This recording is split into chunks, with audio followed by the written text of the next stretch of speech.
Yes, people, what's going on? It's G, and we're back in the building. And yes, we are back with another episode of Top 5 Under 23 Ballers of the Week. Yes, I know we haven't done one of these for a little while, but we are back. We are back. We are back. Guys, make sure you're smashing that like button. Make sure you do subscribe to the channel. Yes, we are still on the road to 900 subs, so hopefully we can get there very, very soon. Which under 23 player has impressed you guys the most over the last match week? Who in the Premier League, in La Liga, Bundesliga, Serie A, and Ligue 1? Today we're going to be talking about a couple new players, a couple players we haven't spoken about before, which is always really, really good with these, players of the week. Taking a look at, some players who just might have just had a fantastic match week. Some players who we're going to need to take a look at, further on in the season. Are they going to be players that, you want your club to sign and stuff like that? So really, really good that we're able to do, this kind of show. So make sure you guys obviously stay tuned. We're about to get into the video now.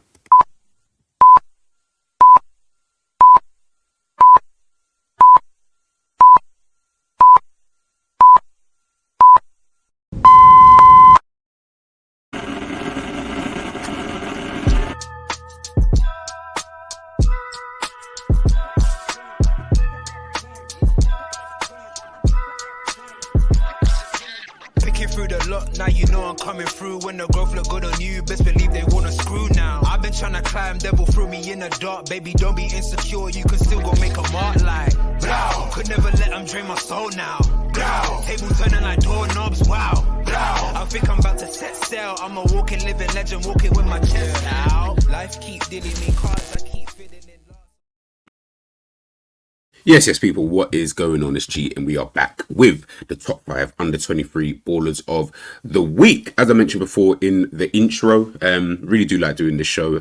Just taking a look at different players, around the leagues. There's so many under 23 players out there who are kind of coming through. Some really, really young, some 17-year-olds potentially. Some players who are kind of on that periphery, in terms of will they make it to that next level, what that next level might look like. Some players, of course, as an example, maybe like a Bukayo Saka, someone of that kind of level. We already know, the level that they're at. Jude Bellingham, people of that kind of ilk. So it is really, really good to kind of, as I mentioned before, to do this kind of show. So yeah, today we're going to kind of dive in, straight away, taking a look at some of the players who I felt, had really, really good match weeks. And today, where should we start? I think we should start over in... Let's start Syria. Kavica Kvaratskhelia. I'm just going to call him Kvaradona because that's what is easier, to say. The Napoli winger had a very, very good match week against Hellas Verona. As you guys can obviously see the statistics there up on the board. If I share my screen for you guys, so you can kind of see the kind of performance he obviously had. They ended up winning the game 3-1. He was absolutely excellent, got himself 2 goals in the game in itself. Now, obviously, just before we obviously dive into that, if I just make my screen a little bit larger for you guys to see. Obviously, you can see here, look, he was absolutely fantastic, in the game, in helping Napoli get that victory. A lot of people have spoken about, Kvaradona, they've spoken a lot. I think there was that record about how many goals he hadn't scored, how many games, he hadn't scored in and things like that.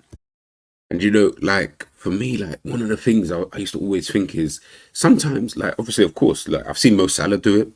You know what I mean? We all talk about how great Mo Salah is now, and, everyone knows he's one of my favorite players just out there in general. But Mo Salah's been through periods of times where he's looked crap, hasn't scored in God knows how many games, and, whatever it might be. Haaland,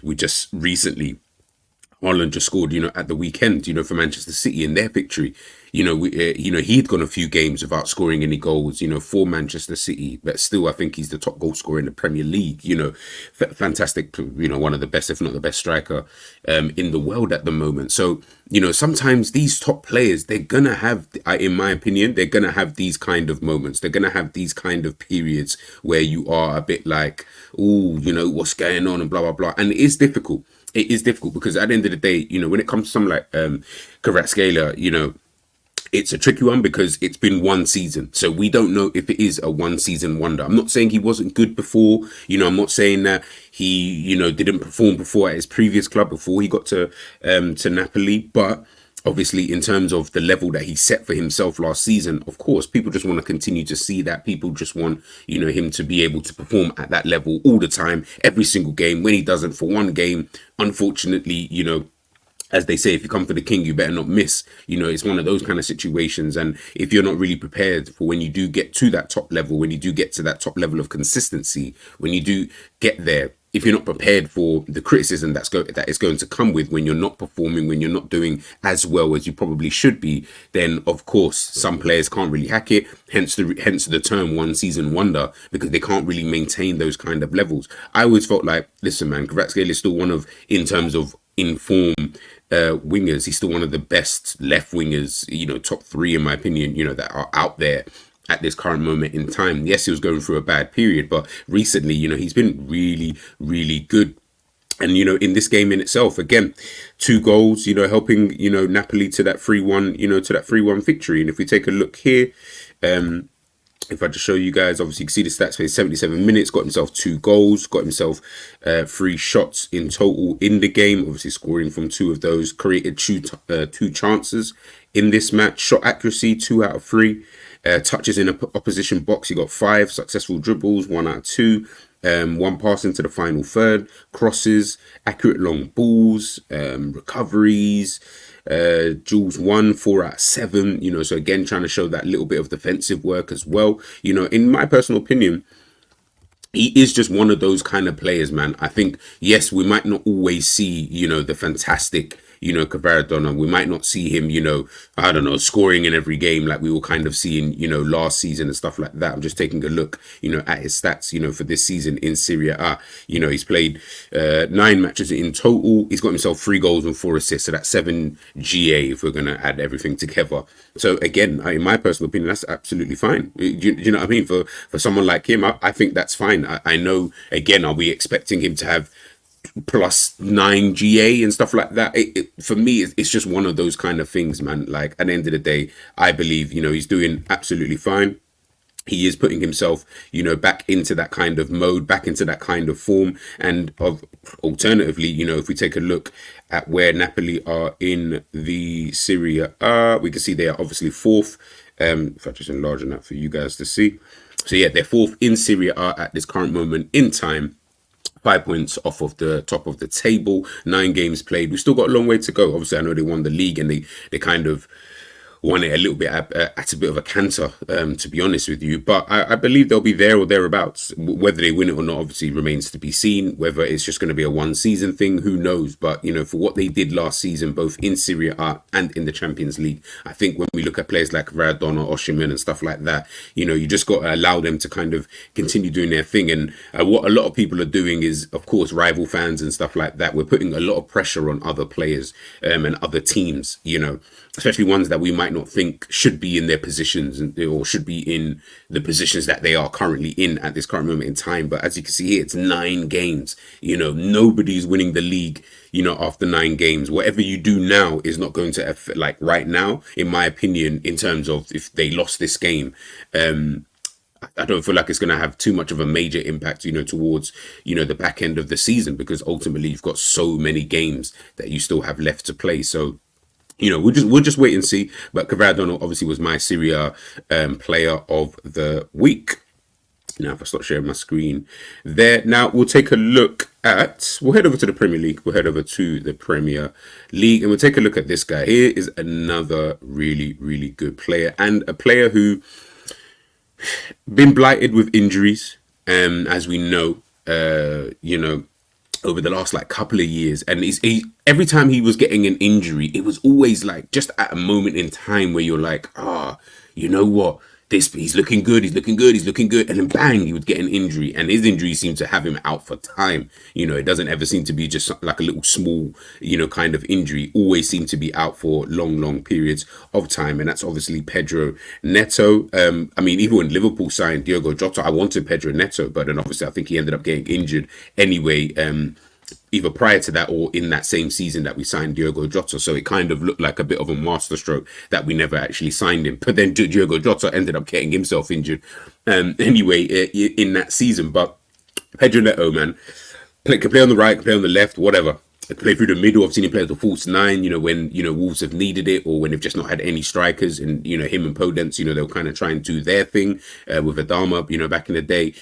Very, very, very good winger, man. Very, very good winger. And I think on the weekend as well against Bournemouth, but I could have put him in other match weeks as well, because I feel like he is the shining light for Wolves this season. He is the one that is, if Wolves are going to do well, it's going to be largely due to him. He makes things tick. He's scaring defenses. He's causing, as we like to use this word, he's causing chaos, but it almost in the right way, if you can even say that, so to speak. In the game against Bournemouth, 90 minutes played, got himself an assist, obviously, in that game. 2 out of 4 ground duels, accurate on balls, 2 out of 4 dribbles, 2 recoveries, total shots in the game. Passing was really good, 48 out of 53. And I just felt like in the game, he was a constant threat. That was the kind of energy I got, from that match. I'm not saying it was a vintage game, by any means, by any stretch of the imagination. But when I am looking at that game against Bournemouth now, and obviously people thought that Bournemouth, myself included, that Bournemouth would be doing a little bit better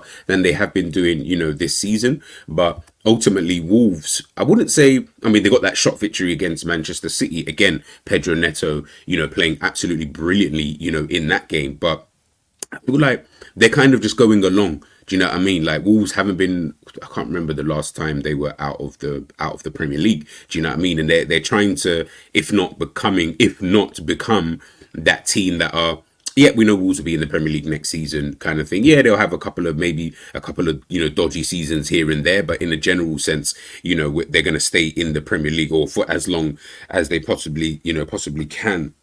Kind of thing. Obviously, we all know when Wolves are in Europe as well. Having Pedro Neto. Obviously, before when they had Ruben Neves, João Moutinho. When they had all of these good players. Incorporated Adama, Raul Jimenez. They've had.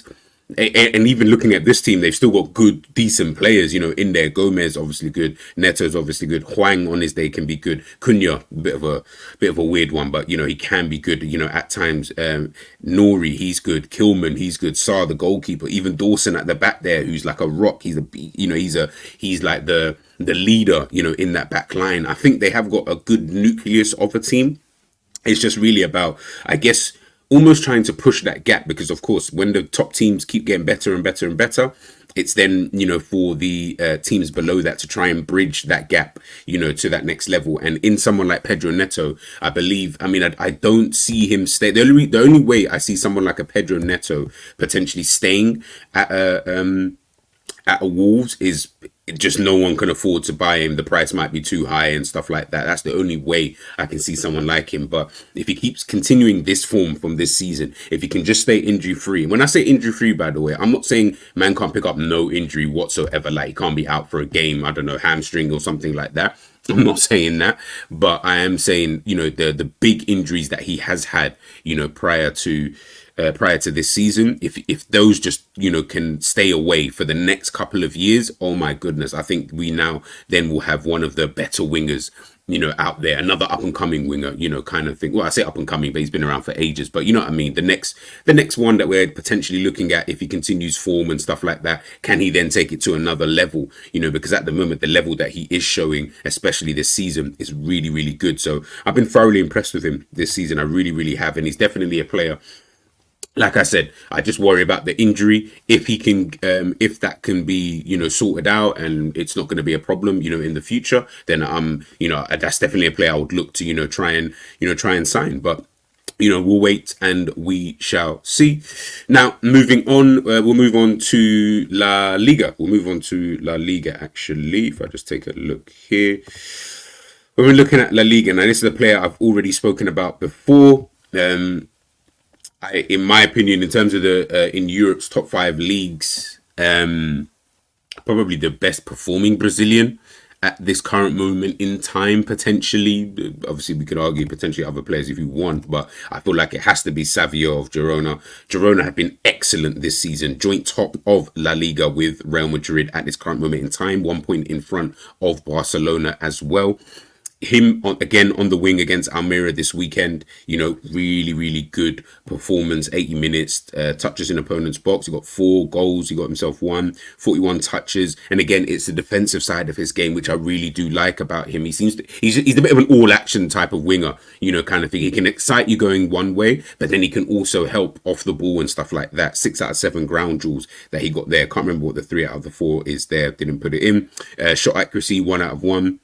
And recoveries, in the game. If I just share my screen from that match, Girona. I mean, honestly, man, they have just. I don't even know what it is that they're doing. I need to really take a look. I mean, the style of play that they do play is quite fluid. I think I've only watched about 2 games of them this season. In the 2 games that I have fully watched, they do play a specific style of football, and it's good, but I almost watch it and sit there and think, and again, not trying to be disingenuous to Girona, I'm not trying to be disingenuous to any Girona fans, so please don't take it like I am, but when I watch them, I'm almost like, how? With these players, but again, credit to the manager. Do you know what I mean? Credit to the manager, credit to the team as well for, just embracing the style of play, embracing the football, and just really looking like they're actually enjoying it. They got Daley Blind at the back there as well. They got Garcia in the middle, doing his thing. And then you've got Savio, obviously out there on the wing. And again, Yankuto as well, another really, really good player that they've got in there. I think they've got a good nucleus of very good players for their level anyway, very good players within their team, and then you surround that with players who understand the game. So obviously players like Daley Bin, even Gazaniga in there kind of thing, elder statesmen who can just kind of understand the game and just try and help the rest of the team. I even forgot about Gazaniga, to be honest with you. 31 years of age now, exactly. Do you know what I mean? It's just one of those things to surround the rest of the team with these kind of guys. And then when you've got pure quality in Garcia, in the middle of the park, it can help. And again, I think more than anything at this current stage, of course, it is then more about taking teams by surprise. And to be honest, man, Savio, most game weeks I'm watching this guy and he is really, really on form. That's what I can definitely say, about him. He seems to really be on form. And as I said before, Girona sitting currently, joint top of the league. Now, obviously, we'll wait and see, of course. But in terms of teams who have started fantastically well around Europe, they've got to be in people's top 3. Do you know what I mean? And potentially even top, alongside, Tottenham as well. It's almost like the same kind of thing there. It's the style of play that you're playing, it's catching teams off guards. You're able to supplement that with quality players, like Tottenham are able to do with the Madisons, with the Sons, in there. And then obviously got Romero's at the back. Good signing in Vicario, the goalkeeper. You're able to supplement your team.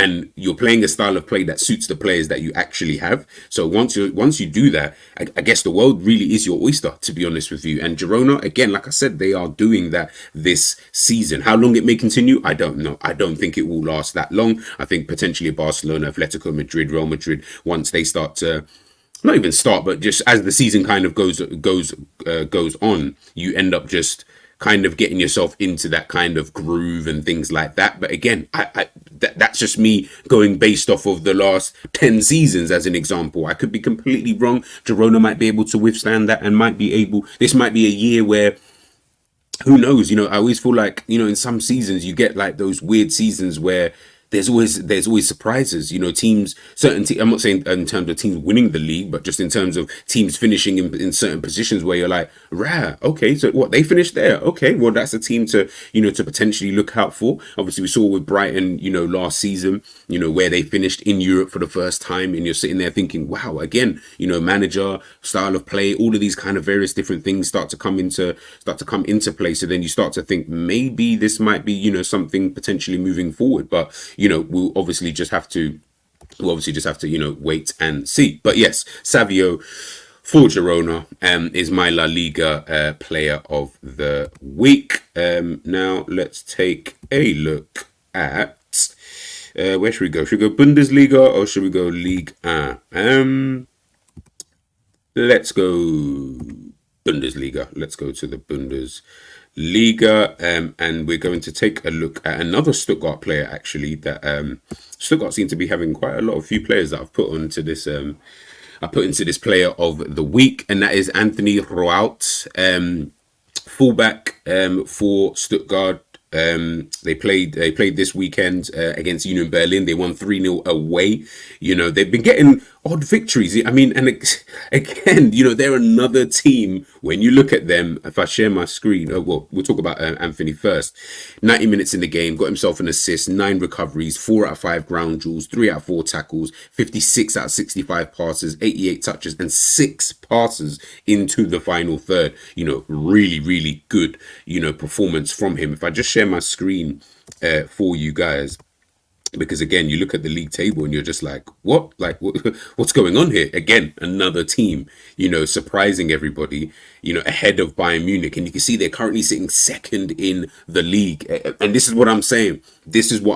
Like, it's refreshing to see. Don't get it twisted. I like stuff like this. You know, I like it when I start to, you know, if we can get, you know, all the seasons like this, you know, where it's, you know, we start seeing different type of teams come into fruition. It kind of reminds me of Football Manager. You know, if you play years of Football Manager, after a while you start seeing random teams winning. Not random teams, but you start seeing teams who weren't winning anything when you started the game. They start becoming like the dominant team for like 2 or 3 years, sometimes 5 years, sometimes a decade kind of thing. And then it changes over periods of time. That's kind of how I like, you know, football to be, if I'm being honest with you. I hate sometimes looking at the thing and it's, oh, Manchester City won again. Oh, Bayern Munich won again. You know, Italy's a bit different because you might get a difference of winners. But before, it used to always be, oh, Juventus won again. La Liga, Real Madrid, Barcelona, the same thing again. You know, can we change it up a little bit? Can we get a bit of competition? But especially the Bundesliga, because it's always, and every season, it seems to just be Bayern Munich who are, you know, winning the league over there. But it's refreshing to see Leverkusen who are top of the league.